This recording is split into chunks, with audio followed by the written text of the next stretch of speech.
It was another hot summer day at Ginty Field in Morristown, New Jersey. Ginty Field was practically my second home.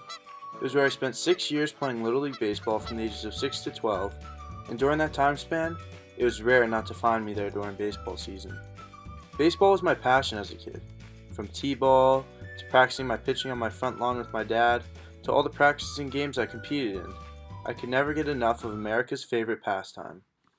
On this particular day, my 12-year-old all-star team was getting ready to play our last game of our careers at Ginty Field. All of the triumphant baseball memories and off-the-field fun was about to come to an end.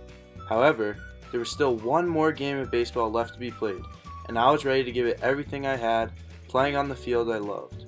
It was the perfect weather for summer baseball. Approximately 85 degrees Fahrenheit with no humidity and the sun shining as bright as ever. The smell of sunscreen, fresh cut grass, and sizzling hot dogs absorbed the air as the game was ready to begin. The latest pop songs pumped through the loudspeakers as a man with a deep voice overtook the microphone. Please rise and remove your caps for the singing of our country's national anthem. As the anthem came to an end, it was time to take the field in what would be the beginning to the end of an era. This game was extremely important. We needed to win in order to move on to the next round of the tournament. Everyone was determined to win and keep our Little League dreams alive of making it to Williamsport, Pennsylvania, the destination for the Little League World Series. In the second inning, it was finally my turn to bat. Quick side note, I had always been a far better pitcher and fielder than I was a batter. I was not particularly bad at hitting, I just was never someone who would have multiple hit games on a consistent basis. Anyways, the large, black scoreboard that towered over the center field fence read 0-0 at this point in the game. I came out of the dugout and walked over to the chalked-up batter's box. Like any other at-bat, I looked for the signal from my third base coach, Coach Klinger, as he gave me the brush of his arm and the tapping of his ear, signaling for me to swing away. Standing under the arched-over metal backstop, I stared down the pitcher, sweat dripping down my neck and back, ready to smack his pitch with the barrel of my bat as hard as I could. I was ready to make a difference in the game. No longer would I be talked about for my pitching, but for my offensive ability. The pitcher started his windup.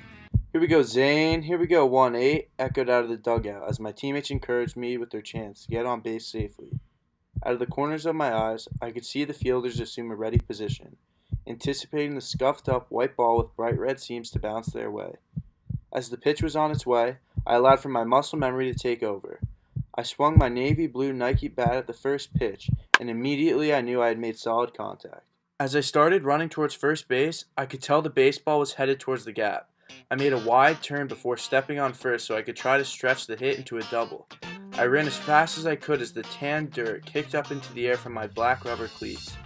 Right after stepping on first base, I looked up to find the ball.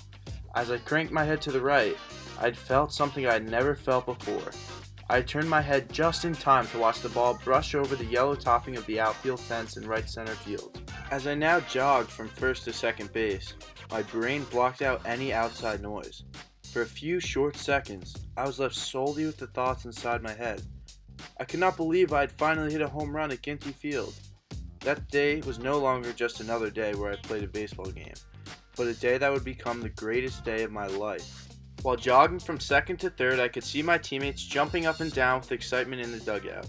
The hectic rattling of the dugout fence made me feel as if I was the most valuable player on the team for just a short period of time. Knowing I was able to contribute to my team when we needed it the most gave me great satisfaction. While rounding third base, I cranked back my arm and swung it forward as fast as I could, giving Coach Klinger a very painful high five. At least I hope it hurt him a little, because he was most definitely not my favorite coach. After finally circling the bases and stepping on home plate, I looked over to the bleachers, directly next to the home team dugout. My eyes immediately landed on my parents. Out of all the feelings that went through my body from hitting my first home run at Ginty, none made me feel so strongly than how I felt when seeing how elated my parents were. I had never seen my mom smile wider as the other parents congratulated her. My dad was standing next to the bleachers with a few of the other dads on the team.